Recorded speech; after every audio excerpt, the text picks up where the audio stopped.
Hey kids, it's me David, and today we're doing this.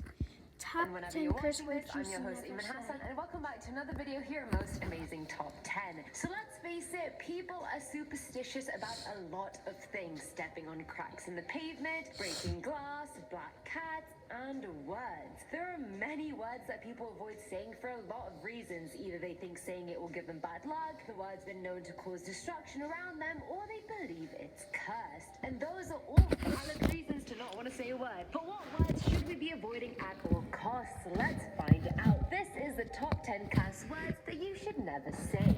Starting us off at number 10 is Macbeth, which is probably the most well-known cursed word on this list, so I thought I'd just, ease us in. Now, if you've ever been a part of theatre or have gone to the theatre, you know that saying Macbeth inside a theatre is just a no-go unless you're actually rehearsing the play. If you're not, then it's pretty much universally believed to be cursed with giving out bad luck. People refer to it most commonly as the Scottish plague. The word got its reputation after a long series of unfortunate events. In its first performance in 1606, the actor playing Lady Macbeth died out of nowhere, and Shakespeare himself had to replace him. In another production in Amsterdam, the actor playing King Duncan was killed in front of the audience when a real dagger was used instead of a prop. How does someone make that mistake? Whoever the set manager was, fire him right away. Or her. Actor Harold Norman played Macbeth and died after his stage battle in 1947. Actor deaths aside, the play's staging has brought about many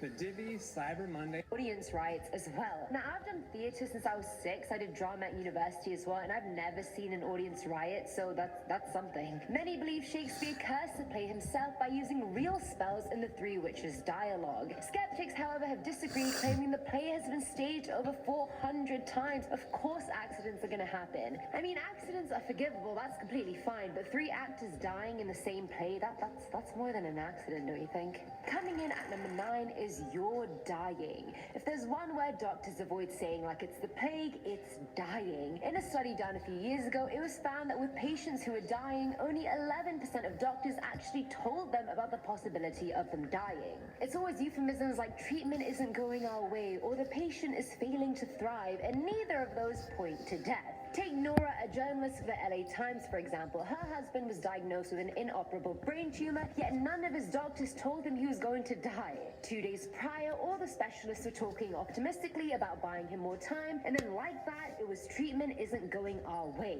Again, no one has mentioned that he's dying, it's just more euphemisms. In this day and age, technology has advanced so much that doctors don't even rely on talking to their patient for a diagnosis. It's all about scans and test results. So intangible things like talking to the patient kind of just got lost in translation somewhere. And it's enshrined in the system as well. We all know how long doctors spend in medical school, like it's a long ass time. And in 4 years of medical school, the It's a average bad amount of language. instruction on dying and death is only 17 hours. That is shocking. In 2013, out of 49 accredited schools for public health, only 3 offered a course on end-of-life care. So there is a gap in the system for sure, and I understand it. I mean, schools don't want to spend time on death because death is seen as a medical failure, and we're not here to fail, we're here to save lives. And I can't even imagine how hard it would be to have to tell someone that they're dying, but there's so many people like Nora's husband who will be blindsided if they don't. At number 8, we have the number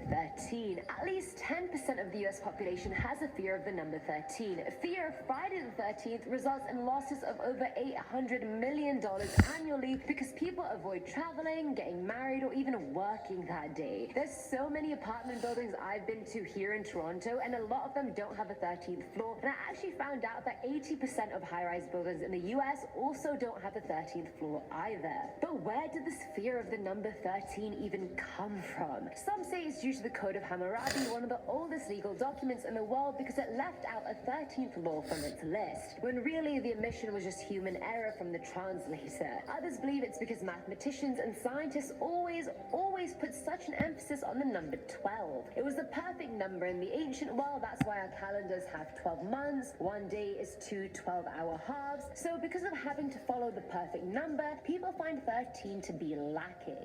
I literally don't even know what that means. How can a number be lacking? What expectations do numbers even have that we find any of them lacking? What are they lacking? Numerical? Is that even a thing? I don't even know. Either way, others point to the 13th guest appearance as the reason why people think the number is cursed. At the Last Supper, Judas Iscariot was the 13th guest to arrive, and he was the one that betrays Jesus. That's one. Number two, in Norse lore, they believe turmoil and evil were brought into the world by the mischievous god Loki at a dinner party in Valhalla. He was the 13th guest as well. So, I mean, there is a lot of backing as to why people think it's bad luck or curse. So, which side do you guys fall on? 13 yay or 13 nay?